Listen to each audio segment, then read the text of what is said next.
Uh, Hey, Dan. hello. Hi, Dan. Hello, Chicago. Can you hear me okay? Yep. Great, I can hear you too, so we're off to a good start. Awesome. So, hi, Dan. I just want to come up and say hello. We just want to welcome you to the photo club. Let's give Dan a hand. Thank you for staying up late for us. What time is it over there? It's now just after 10 past 10 at night, so I've got my coffee. I've got my pajamas on, but you can only see my face, so that's okay. So yeah, I'm good to go though.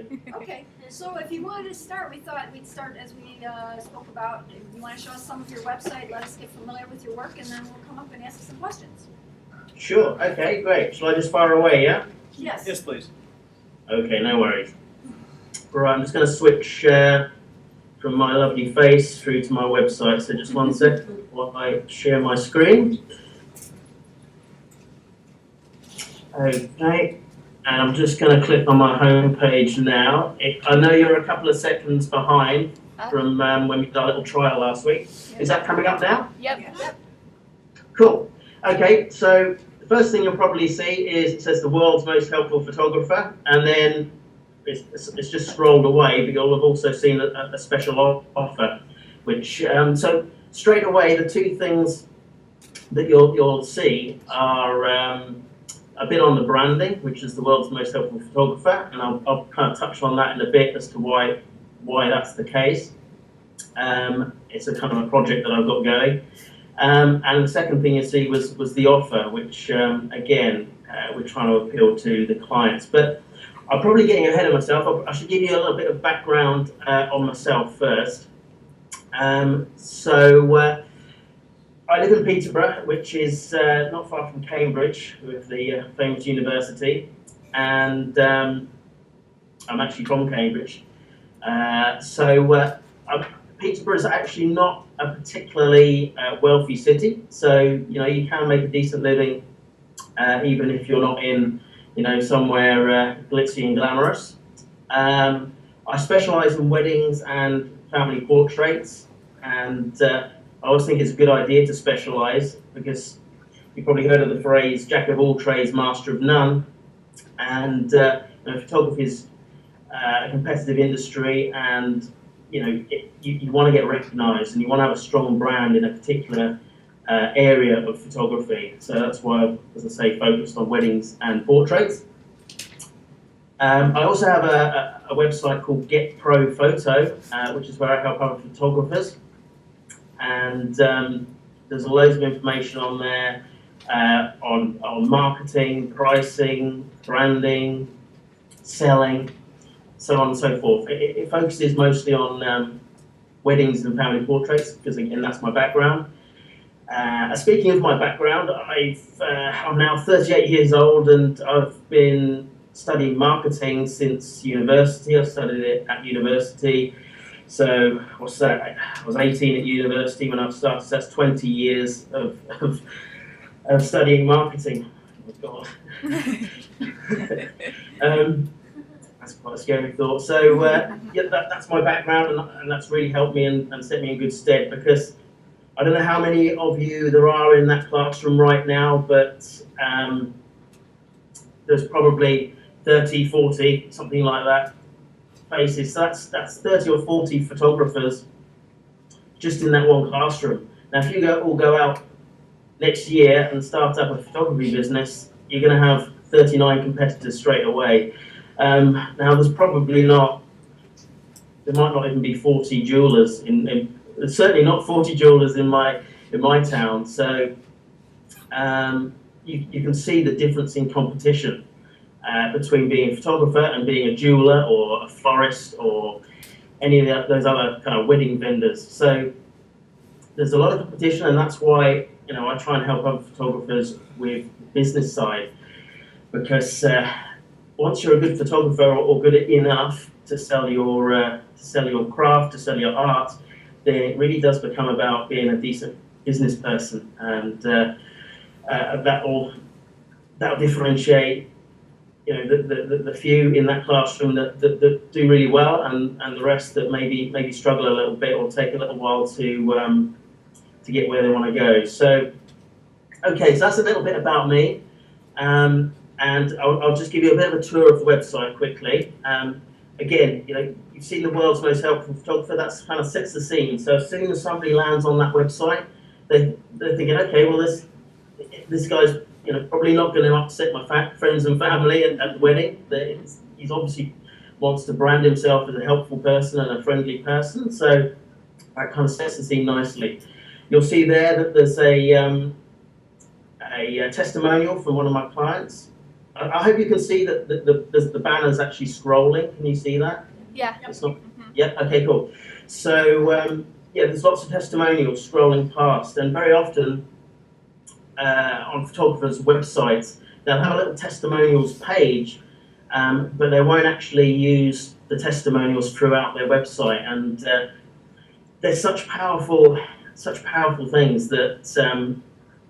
You know, it doesn't matter what I say about myself. I can call myself the world's most helpful photographer, and you know, say, "Oh, I'm wonderful, I'm lovely, I'm great." But at the end of the day, it's what other people say about me that's really important.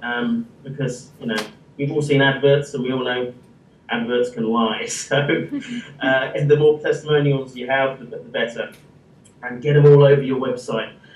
So, let me just click on this wedding photography page. And again, I know from our tests that sometimes it takes a few seconds for that page to pop up. And again, I just kind of reiterating that I've got a special offer on, and again explaining why there's a link to why I'm a helpful guy. And now we've got one of my favourite photos. Oh, it's still loading a little bit. Okay, we don't see it yet. Oh, is it taking a little while? It is. Okay, you're still on the home page? Yep. Okay. I think I'll just click back, try again. I'll just click back to the home page. And try again. I'll give it a couple of seconds. Are you still looking at the home page? Yeah. Okay, well, this happened, I think, on our test. I think we cured it when I went back to my face and then clicked back into the website again. Should we try that? Yeah, let's try that. Oh. Let me just stop sharing. Okay, so it should flick back to my face now. Mm-hmm. Yep. Hello. Okay, I'll try again. Screen. Okay. Now, can you see a different page from my home page this time? Yep. Yeah. Got it. Got it. Okay, great. That seems to have freshened it up. So, okay. This photo here was taken from it's an idea that you guys over in America gave us Brits, which was called Trash the Dress. I don't know if any of you have heard of it. It's also known as Rock Frock. And basically, a few weeks after the wedding, when hopefully you'll never need to use the wedding dress again, the bride sometimes wants to do something creative and fun with their wedding dress. And so here we went down to the local river, and we did it kind of at sunset, and we just kind of took that wedding dress to somewhere you wouldn't normally expect to see a wedding dress. So later on in the session, we had her on a railway track, and on another session, we had a bride against graffiti and things like that. So you can really have some fun. And I always scout the locations as well. So any wedding venues, or indeed if I'm doing family portraits, I will scan the location scout the location that we're going to be doing the portraits at. I'm going to find out where the sun's going to be setting. So for this photo, I knew exactly where the sun was going to be at the right time of day for when we were going to do the session, and that's why the lighting looks really nice. And again, right under the photo, you can see a testimonial from that specific bride about how much fun she had and why she enjoyed the session. So scrolling down a little bit,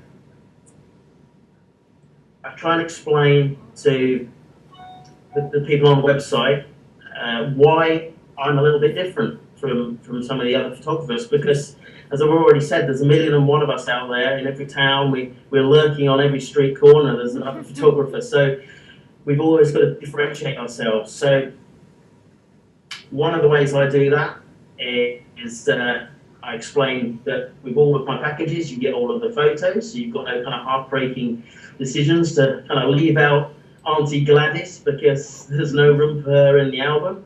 I've specially selected albums which can get a lot of photos into them. So that's one little differentiating factor. If I scroll down a little bit more, I talk about my approach and the fact that I'm, it's all about them. They're the boss. I'm not going to be a grumpy photographer on their wedding day. I always joke with my brides that the florist can be a real misery and somebody you don't particularly like because they're not going to be there all day with you on the wedding day. But the photographer, they're going to be stalking you all day long. So you need to be getting on with them. I mentioned that I've a little bit about my background. I've done some photos for the BBC and even some sort of travel articles and photography for CNN as well. I always offer a guarantee, whether it's family portraits or weddings. I offer a money-back guarantee, and again, that differentiates me because most photographers are scared to do that. They think that they're going to get ripped off by the clients, but in my experience, that never happens. And I always say that if in my entire career, maybe one or two brides kind of had a complaint about my service or my photography, and in my heart I felt it wasn't warranted, but I'd still give them their money back. So maybe they've kind of, if that happened, maybe they've exploited me a little bit. However, if that happens once or twice in my entire career, and on the plus side, I book an extra 1 or 2 weddings a year based on offering a guarantee, would I take that deal? Absolutely, I'll take it. I'd be very happy to book lots of extra weddings now than and sacrifice maybe having to give up money back in the future. Photoshop is a little way of differentiating myself as well. I go through all of my photos in Photoshop, whether it's family portraits or weddings.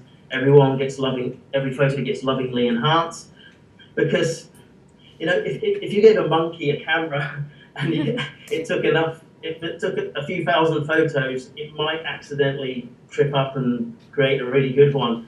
And it's the same with the average Joe on the street.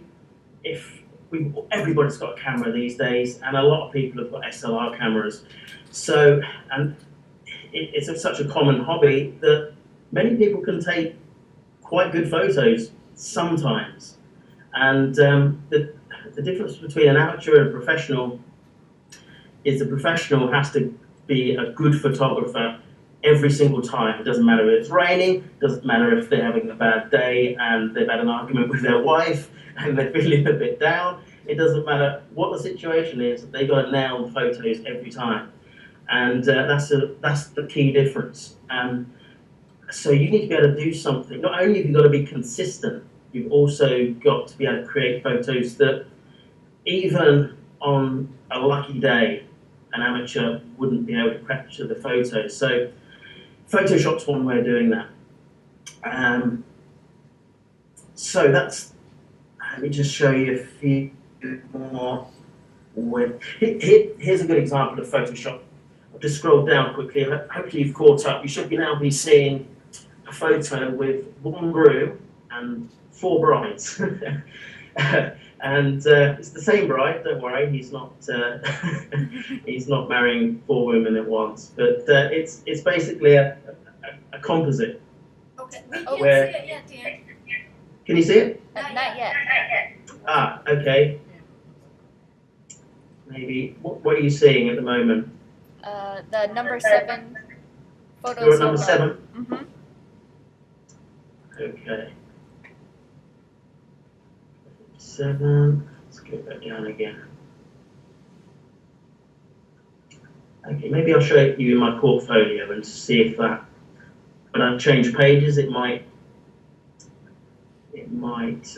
freshen things up again.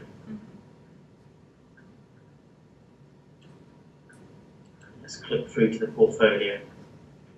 Okay, I'll give it a couple of seconds now. Hopefully it's clicked through to my wedding portfolio. Still not yet. I think maybe refreshing like we did before. I think that would work best. Okay, back to me. Mm-hmm. Hello, sorry about this. I'm about 4,000 miles away or something, so it's pretty amazing that you can actually see anything, to be honest. Okay, so back to me, and let's go back to the screen.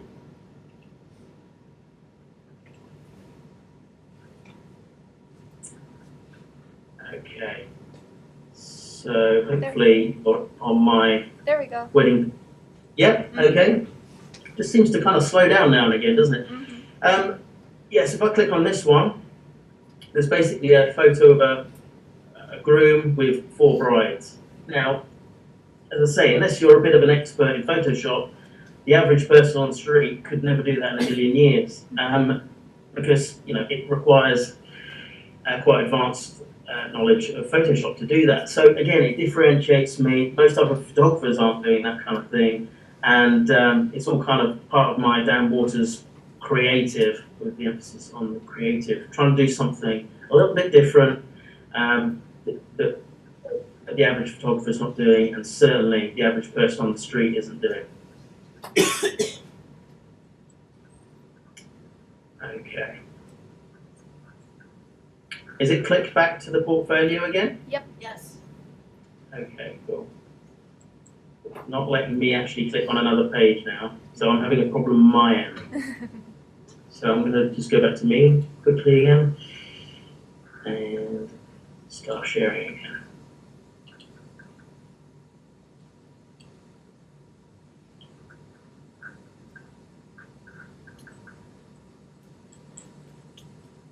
Okay.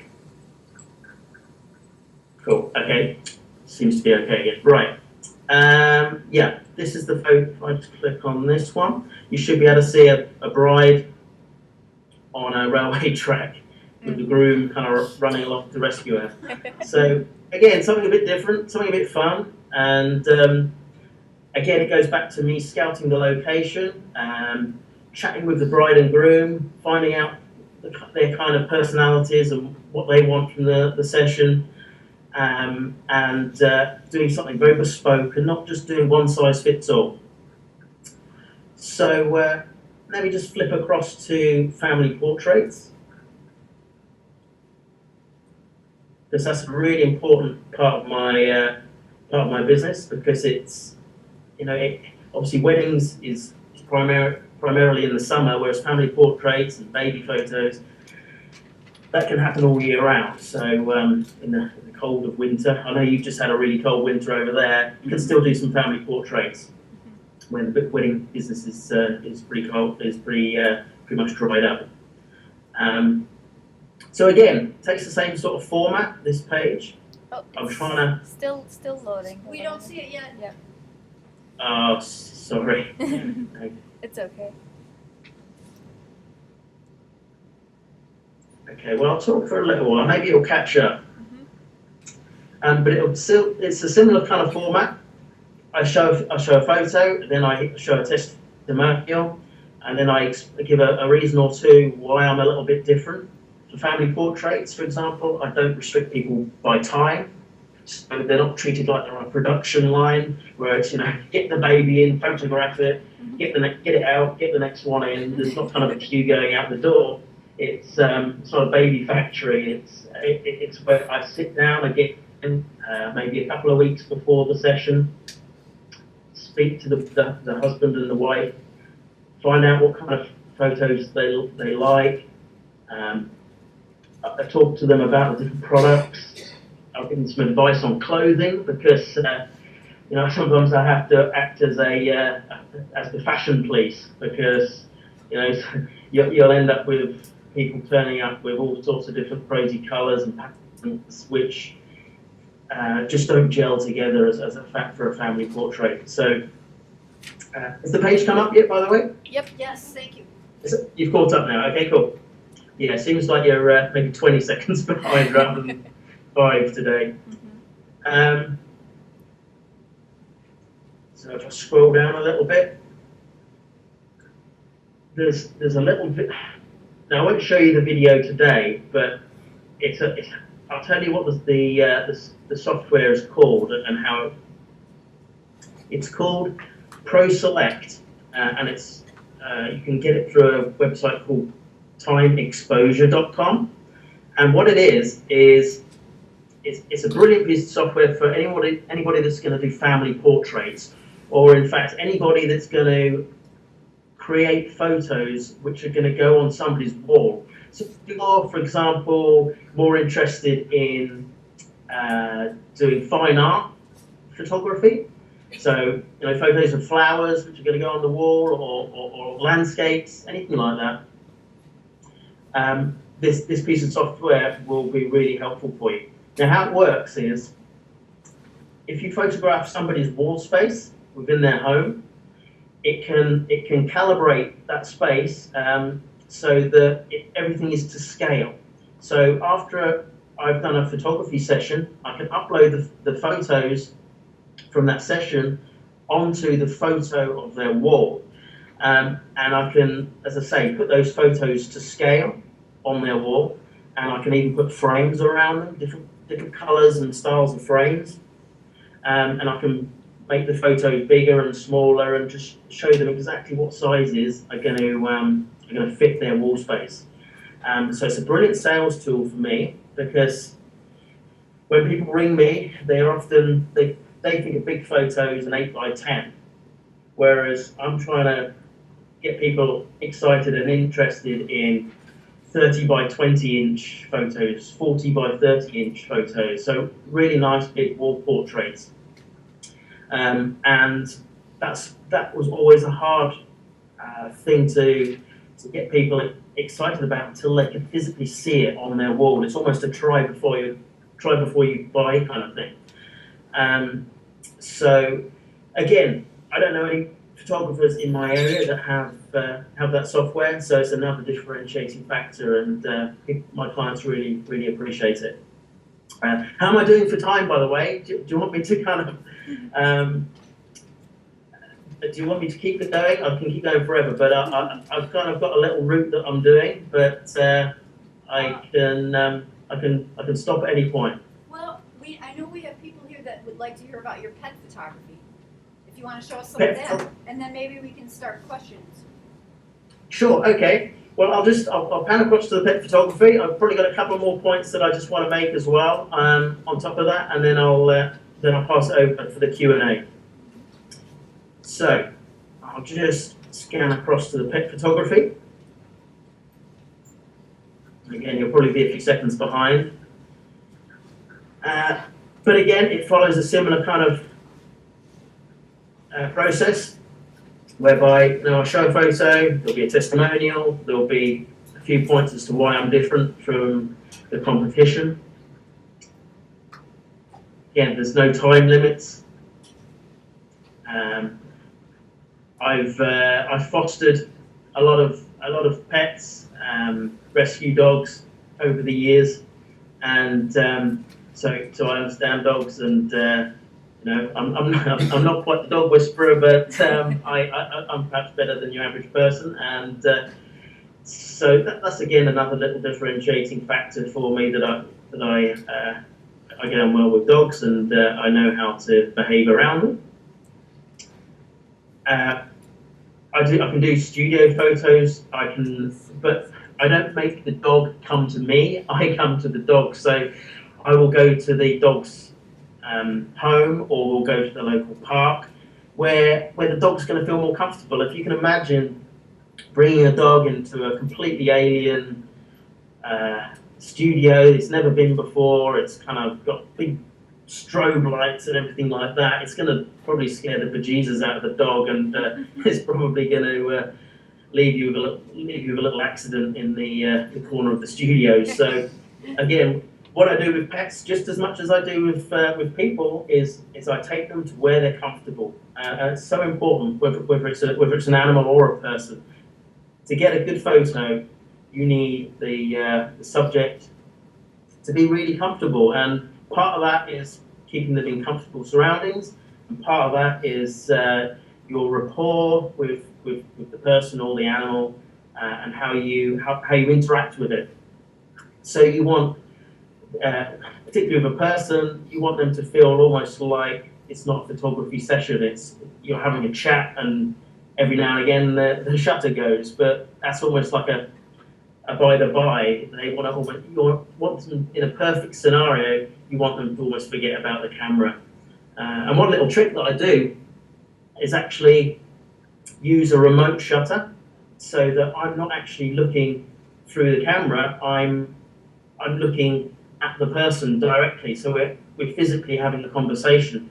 So my eyes are only just above the lens. I'm just kind of peeping over the camera, but I can build better rapport because I'm physically looking at them and talking to them as a human being, rather than them having to stare into this inanimate object of the camera. So it really helps rapport.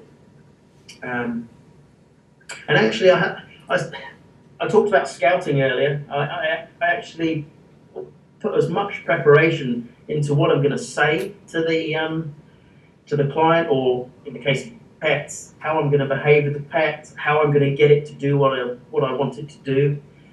I put almost as much time into that kind of preparation as I do with what's the good photo going to be, and scouting locations. Because when I first started out, I really struggled with, because I was pretty shy. I've grown more confident over the years, but I was pretty shy when I started out, and I think a lot of photographers are. And I would dry up. I wouldn't know what to say, and you'd have this horrible silence when I was speaking to the model. Doesn't matter quite so much with dogs; they're not very chatty. But when, as I say, speaking with people, the last thing you want is a silence, because they'll start looking at the camera and they'll just start to kind of seize up and get really nervous, because they're thinking, why has this guy become silent? What's the problem? What's wrong? And if you look at it from the model's point of view, imagine somebody just stared at you and they didn't say anything, they just stared at you. Imagine how uncomfortable you'd feel. So it's really important to be prepared with what you're going to say. And again, there's a little video here on how that software works. It works just as well for pet photography as for anything else. And again, I offer a money-back guarantee. So just to kind of try and wrap it up, the reason, going back to my point earlier about the world's most helpful photographer, it's basically, the premise behind it is I'm trying to do something nice or help somebody from every country in the world. And today I'm kind of trying to help people from America, that's you guys, and do something nice for you. And hopefully you found this presentation fairly useful. Certainly some of the tips that I'm sharing today, I certainly found them useful when I discovered them from other mentors that I've studied with. So hopefully you'll find them useful too. You may not kind of realize the importance of some of these things today. You may need to sink in, or you may need to kind of try these things out for yourself, or learn from your own mistakes. But I can promise you that some of these things have made a huge difference. So again, that's where the world's most helpful photographer thing comes from. It's about trying to help people from different countries, and a lot of people that I help are in my local area. I'm not physically going to every country in the world, but we've got all sorts of different cultures here in my hometown, so I'm kind of seeking out people from different cultures, and just kind of building bridges and making friends, and it's good fun. It's always nice to when you're a professional photographer, to have something that keeps you excited and motivated and gets your creativity going. So, and that's this project, which I call the Mankind Project, is something that keeps me kind of inspired and motivated. So that's where all that comes from, anyway. And just as a final kind of wrap up, you'll probably notice there's a lot of words on my website, and when you go to a lot of other photography websites, you'll find that there's mostly a whole bunch of photos and then a telephone number and not a lot else. And a really crucial part of a photography website is it's about building rapport, it's about helping the viewer, the reader, get to know you a little bit. Words are the only real way you can do that. You can do videos work well, but videos aren't great for Google. Your Google ranking won't work very well if all you've got is videos and photos. So words are really great for that. And so is blogging, because obviously blogging naturally has a lot of words in it as well. And I could go into a whole thing about blogging, and maybe if that's something that you guys are interested in, that might crop up in the Q&A section. But I don't want to go on for hours because I know that you've got a lot of questions. So I'll leave it there and hand it over to you, Terry, and open it up to the floor. So hope you found that useful anyway. Thanks, guys. Well, thank you so much for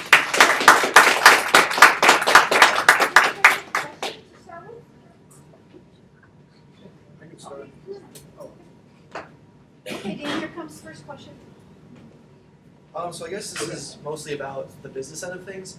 What do you do when how do you present things to people once you finish? Do you put it together like on a CD? Do you print things out in like a little booklet? I've seen it done a couple different ways, but how do you present not your final product, like or maybe the final product to them?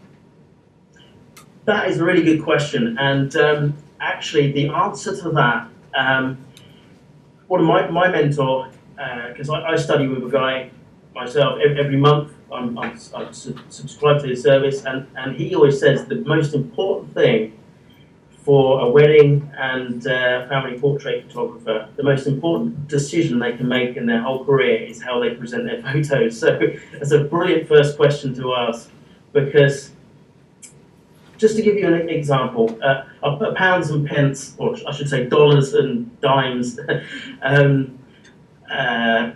answer to this. When I first started out with my family portraits, I was averaging 150 pounds per session, okay? And now, but what I was doing is I wasn't meeting my clients in advance. I was putting my prices on my website, and then I was uploading all the photos to the internet after the session and letting them choose. Or I was burning a CD, like you mentioned. And as I say, I was kind of getting about 150 pounds per session. So what's that? That's about $225 or something like that. Now I can get over £1,000. So up to around $2,000 for a family portrait session, and that jump happened literally overnight when I changed the process. I learned a different system, but as I say, I met people in advance to kind of build that rapport. Help them with clothing, find out where we can do the session, scout the sessions, but most importantly, I presented the photos in person, and I have this, I think it's a 60-inch by 40-inch screen, and it's a canvas screen. It's got a big frame around it, so it looks like an empty frame where a photo should go. And I project, using an overhead projector, I project into that screen so it looks literally like a photo is up there on the wall. And they can suddenly see how much nicer their photos will look at that size. And I could go into the psychology behind why that works so well, and I could probably do another seminar on that. But the short answer is, don't upload your photos to your website and just hope that people are going to order put a nice order in for you, because it doesn't happen. And every photographer I come across says the same thing. Online ordering, it just doesn't work very well at all. You have to be there in person, and it's just good customer service as well. Because I personally believe that they'll value a wall portrait far more than a CD, which is going to end up in a drawer, which it inevitably does. And of course, they might take those photos from the CD down to the local chemist or somewhere and get a really poor print quality. So, quite a long answer, but it was a really good question and a really important part of the business. Awesome, thank you.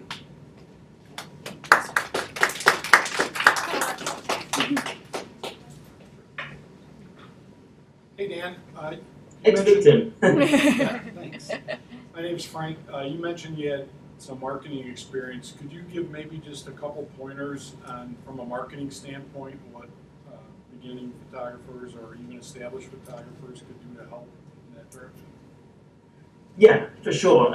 Again, another brilliant question, because you can be the best salesperson in the world or present your photos in the best possible way. However, if nobody knows that you exist, you're not going to have any selling to do. So, marketing is crucial. And the best way I've found of getting new clients is to partner with other businesses in the local area, and crucially, other businesses which share your target market. So if you're a wedding photographer like I am, obviously jewelers, florists, bridal stores, anywhere that brides and grooms are going to be going, then I partner with them. And by partnering, maybe I'll offer a special offer to their clients. Maybe I will do some photography for that wedding vendor, and often sometimes it'll be free. In fact, invariably it'll be free, and that's the one time when I would ever do anything free, is when it's for basically an alliance, a partner, because the florists aren't my target market, bridal stores aren't my target market, brides, they're my target market. So I don't mind doing maybe some free photos for an hour or two for a bridal store if it's going to end up with me getting a great relationship with them and getting years and years worth of referrals from that store. So it's well worth the sacrifice. So yeah, partnerships, that's definitely the key to getting a lot of good business into your photography business. That's the best way. I'll offer it my website as well through ranking well in Google. But partnerships are a great way of doing it. Great, thanks. Can you explain how you use your partnerships with the families and the pet portraits? What partnerships do you have for those? Sure. I actually have another jeweler, so I've got quite a few. I'll list them off. I have a jeweler. I have I was going to say estate agent, but you call them a realtor over there. So it's kind of quite not a high end, but a sort of upper middle class, I guess, realtor. And again, it's a special offer. I approached them. I think I just literally picked up the phone one day and gave them an idea. And the idea was, I will offer anybody that buys a house from them, they will get a free family portrait session and a free print, and the print could go towards a larger print. So they get credit towards a larger print. And this real estate agent liked the idea so much, they actually asked me to promise to not offer it to any other estate agents. So that's how much, I didn't have to kind of persuade them, I didn't have to sell them on it, I didn't have to badger them. It was a win-win for them and for me. And that's kind of the key for selling in general. I mean, selling, Sell is a four-letter word to most people, and grammatically it is a four-letter word. Graphically, it's not. Selling is really an extension of customer service. It's about helping people. It's about asking questions and building rapport and building partnerships, and whether it's with a client or whether it's with a vendor. So as I say, in that example, I didn't have to sell them. I didn't have to sell up one of those double glazing salesmen that rings up and kind of almost nags you into buying from them. It was just a win-win. He had no reason not to say yes. So I did it with, as I say, a real estate agent, a jeweler, hairdressers, a language school, a dog kennels. The list goes on. And the great thing about this idea is you can just keep adding and adding and adding. And after a while, the clients just keep ringing. Your phone just keeps ringing, and it almost looks after itself. All you have to do is give the alliance maybe 50 to 100 little promotional cards to give out to their clients, and that's it. That will probably last them, depending on the business, might last them a couple of months, it might last them a year. And you just keep that relationship going. You ring them up every couple of months or so. You might pop in and see them with a box of chocolates and just to say hi, and thanks for being a partner. And that's it. It's building relationships in the local community, and working with local charities as well is another great way. Doing good things in your community is a great way of standing out and differentiating yourself from the competition once again. Okay, thank you. Excellent.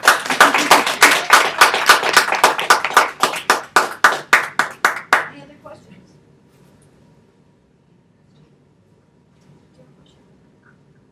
You look like you do. Don't be shy. Don't be shy.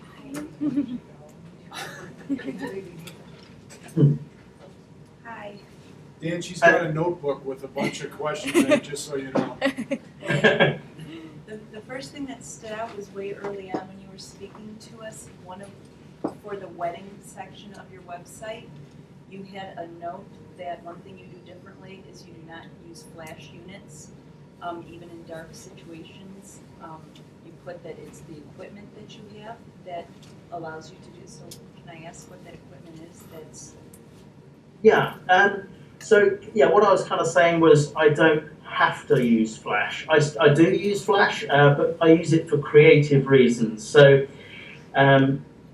what you'll find is with some wedding photographers is if they're just starting out, they may not have real professional level gear. And what that means is, for example, with the lens, if they've got a lens which goes down to an aperture of say 5.6, it's not going to let in as much light as a lens which goes down to 2.8, for example. So obviously churches are pretty dark places, and the last thing you're going to want from wedding photos is blurred photos. And what I can say to my clients is, look, I don't have to sit here with a big flash trying to light up the whole church and disrupting the ceremony because my gear's not good enough to let in the light that I need by just using the ambient light. So that's what I was kind of referring to there. They're not going to have their eyes kind of dried out by flashes all day long. I'm married and I know what it's like. If the flash is going off for kind of 8 hours solid at your wedding, your eyes just go red and it's just not pleasant. So, I use a Canon 5D Mark II, which is a full frame sensor, which means it works really well on really high ISOs. So again, I can kind of soak up a lot of light with that and with a 2.8 lens.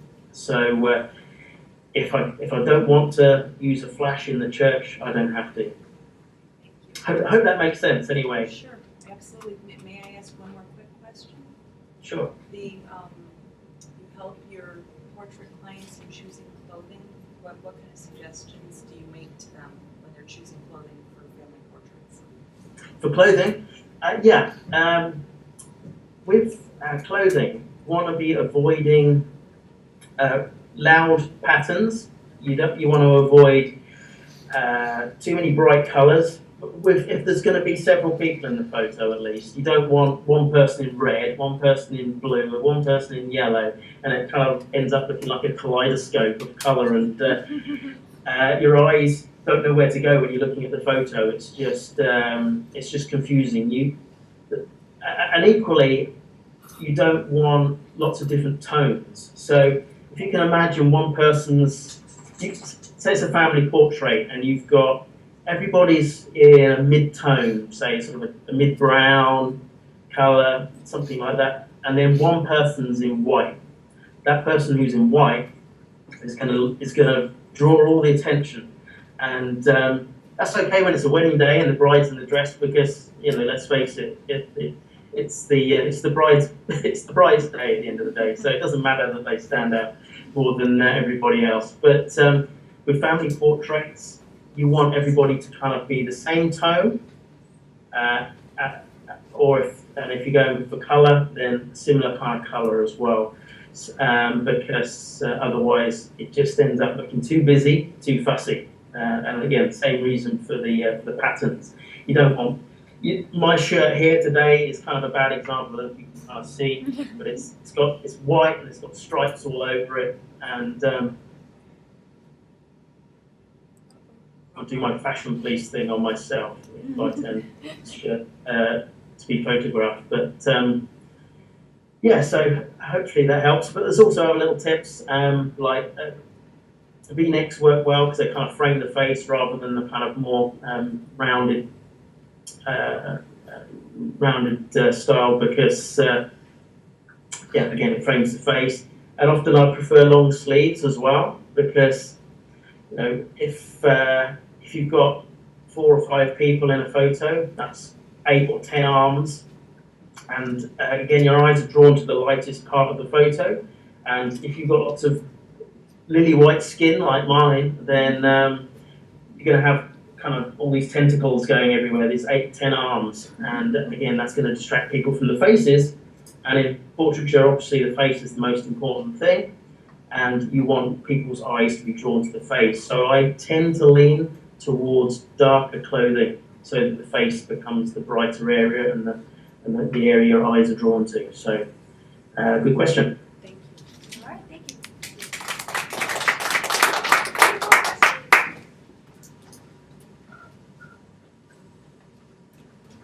Let's go for questions. Well, I have one last question.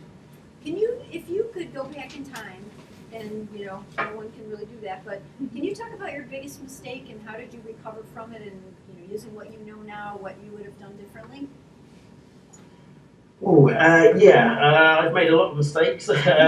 So probably the biggest one I probably touched on, which is that how you present your photos. I think I didn't realise it was a mistake because 95% of photographers were doing exactly the same thing. They were putting their photos up on a website and or putting their clients' photos up on a website and hoping that they got a decent order from it. And that is a big mistake. But seeing as I've already said that, I won't cheat. I'll give you a few more mistakes that I've made.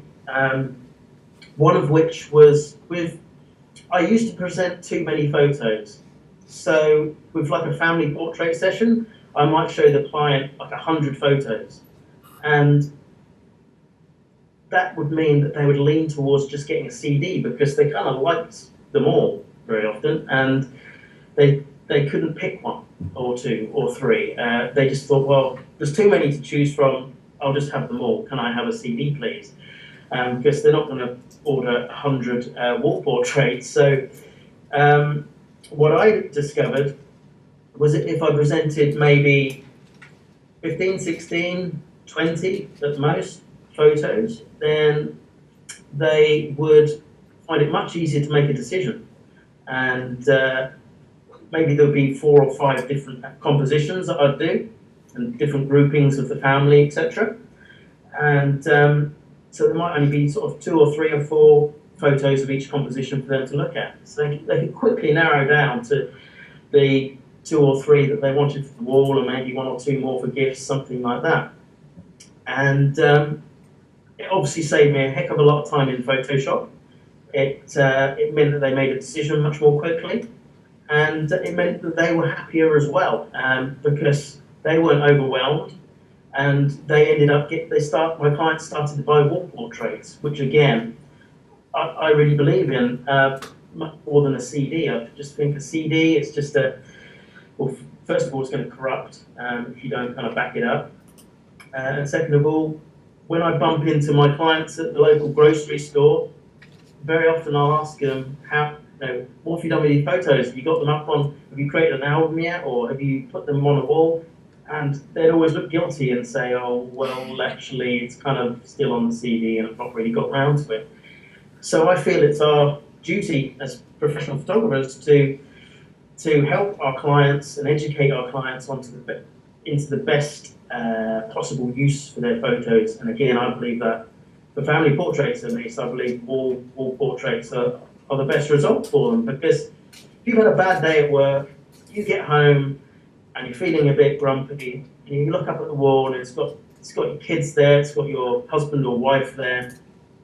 That's what life's all about, and it kind of lifts your day, and that wall portrait is there every day, all year round, year after year, just reminding you of your family, and as I say, that's what it's all about. And I'd much rather a client bought 1 photo, put it on the wall, than bought 100 photos and stuck it on a CD, because they'll get much more value from it. So I think that was a big learning, a big education for me when I discovered that. Okay, thank you. Any last questions? One more question? Okay, come on up. Well, here's the speaker. When you go out and shoot, do you ever feel that you get exactly what you were thinking of in your head? Does it ever come out exactly the way you want it? More and more over the years, yeah. When I was starting out, I would I'd wing it, and I would just hope for some good photos. I knew all the rules of photography, I knew about composition and framing subjects and how to use light, etc., etc. But what I do now is, because I scout the locations and I plan it in much more detail, I already have a good idea in my mind as to what I'm going to try and achieve. And when you have a plan and something to aim for, then you're obviously more likely to succeed and hit the target. If you're just winging it and don't really know what you're going to do, and you're just kind of playing it by ear, then yeah, you might get some great photos, but you also might not. And again, as a professional, my job is to create great photos which are specifically targeted for that individual client, for their personal taste. And again, that kind of takes planning. And I don't want to leave anything to chance. So that's why I plan things, and because I plan things in quite a lot of detail, I tend to get the results that I'm looking for. So yeah, I hope that answers it. Thank you. One more question? Hi there, thanks for talking with us today. I have 2 questions for you. First, you mentioned that when you show your clients 20 or so photos to choose from, you show them unedited versions first? That's a really good question, actually, because I actually show them edited. So yeah, I do all the Photoshop and then I present the photos. Actually, my mentor, one of the guys that I learned from, he doesn't. He shows them pretty much out of the camera, I think. Now, and then if they look to invest in a particular photo, obviously he'll do all the enhancements then. And Yeah, so basically what he's doing is he's saving himself the time of photoshopping 20 photos until he's certain what he's actually sold. And it's a fair point, but I like to, my view is I like when the client sees the photos for the first time, I want them to be as excited as they possibly can be. And because the first viewing is kind of like the first impression is the lasting impression, basically. So if you show a client photos at a really nice size, as I say, I project it onto a frame on the wall, and my frame actually turns around on the wall. I can spin it around. It's on like a little Lazy Susan thing. I can spin it around for portraits and landscapes. So the first time my clients see their photos, they're seeing it at like 60 by 40 inches, and they're seeing them beautifully enhanced in Photoshop, so that everything looks perfect. So, and because it's the first time they're seeing them, they're most excited.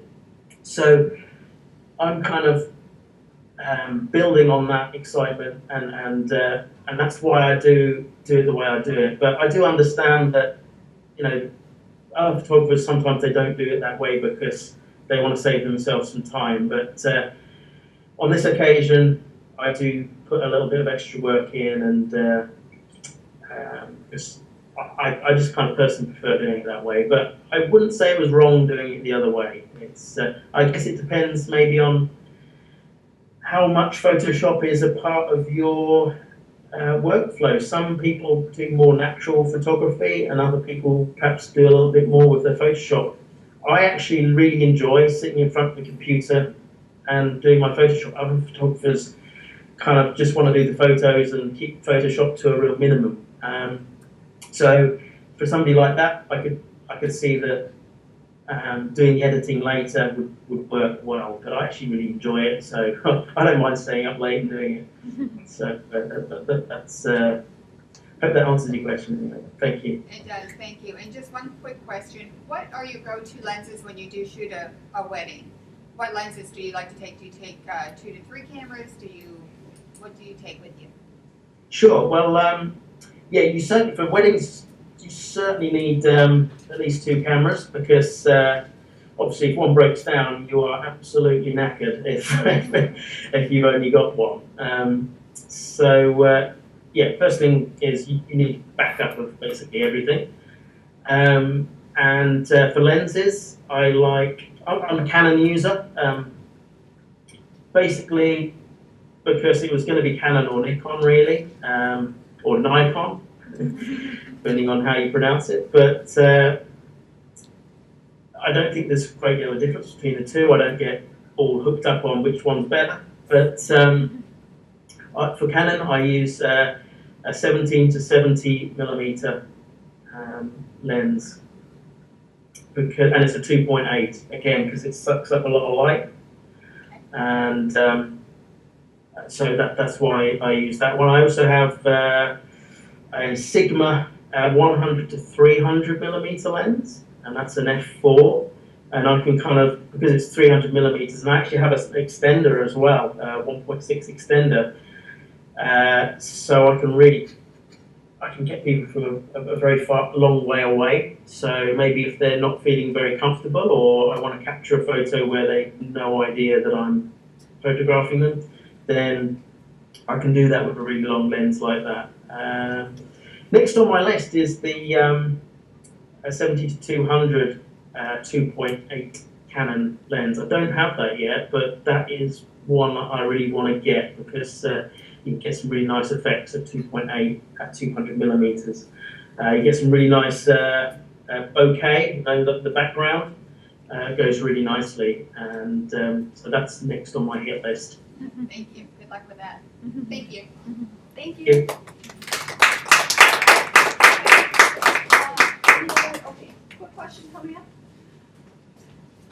Hi, very quick question. About what % of your time do you spend on actually shooting photos, creative type things versus the business side? Yeah, that's a really good question as well. You're a smart class. You've asked all the good questions, and yeah, I'm pleased that you're asking these questions. Well, if you go to Get Pro Photo, there's a blog post that I've written on there, and it's called what have I called it? In fact, I might have a copy of it here. I think I do. It's called. Yeah, the terrifying chart. The terrifying chart that shocks photographers, or something like that.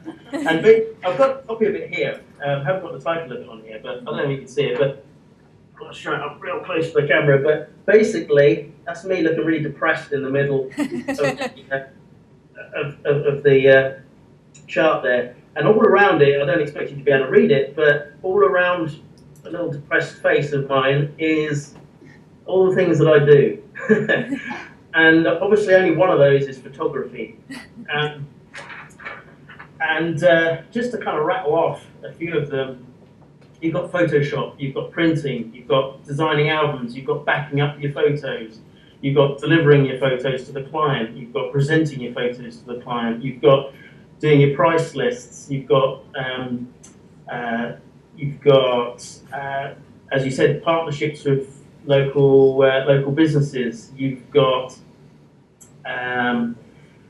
email newsletters. You've got your website. You've got blog posts. You've got acquiring testimonials. You've got search engine optimization. You've got your accounts. You've got your tax. Are you bored yet? And that's why I call it the terrifying chart, because you know, a lot of photographers, they get into photography because they like photos. They like creating photos, and that's why we all kind of got into it, most of us. And we didn't really think about all those other things. So, kind of to answer your question, yeah, it's probably about 20-25% is physically creating photos. Then it's kind of all the other things after that. And I really enjoy all that other stuff, and the more, because of my background, and because I guess the better you get at that kind of thing, the more you enjoy it. It's like anything, you know. I liked presenting my photos in person once I realised that it earned me a lot more money for a start. You know, when you start seeing success, then obviously that's a great motivator and it's exciting. But you know, as I say, selling is about helping people. It's not about pressuring people or tricking people or badgering people. So I enjoy all this stuff. I enjoy getting out in the local community and speaking with other businesses and helping local charities and things like that. That's enjoyable to me too. So, and I like writing as well. So yeah, all that other stuff, I find it fun. And I think you'll find it more fun the more you do it and the more you get into it. And but yeah, there's a lot more than just clicking that shutter button. I won't lie to you. If that's all you want to do, then you know, it may be best to just have photography as a hobby, because there is a whole bunch of other stuff that you need to do. But yeah. It's quite scary. As I say, go to Get Pro Photo, and I think there's a category called time management, and in there you'll see this scary chart. Have a look, and there's a video as well that goes on behind that chart. There's a video I've done that kind of tells the story. Okay, thank you. Hey, thanks, This is really the last question. Any more? Do you mind if people, if they didn't think of their question now, if they emailed you, could you give us your email address so we can, you know, maybe ask the question later? I went a bit quiet there. I think you said, is it okay if people email me? If that was the question, then yes is the answer. And can you just tell us your email address real quick? Sure. Well, I've got two. One's for my photography kind of clients, and then the other one is the Get Pro Photo one. But I'll give you the photography one. It's Dan at danwaterscreative.com. So Dan Waters is DANWATERS creative.com. I'll give you the other one as well. It's dan@getprophoto.com.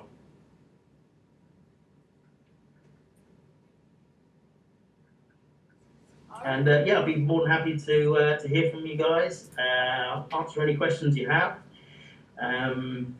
If you find this kind of stuff useful, I won't pretend to hope that you find it exciting, because most people don't get excited by, pricing and selling and marketing and things like that.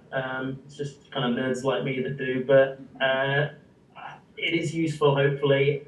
Well, it is useful.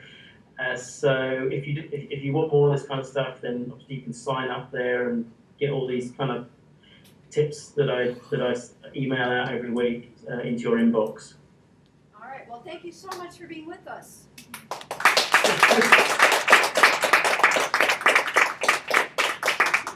And take care, have a good night's sleep. I know it's pretty late over there, so thank you. Thank you. Thank you. Thanks, guys. Bye. Yeah. Bye-bye. Bye.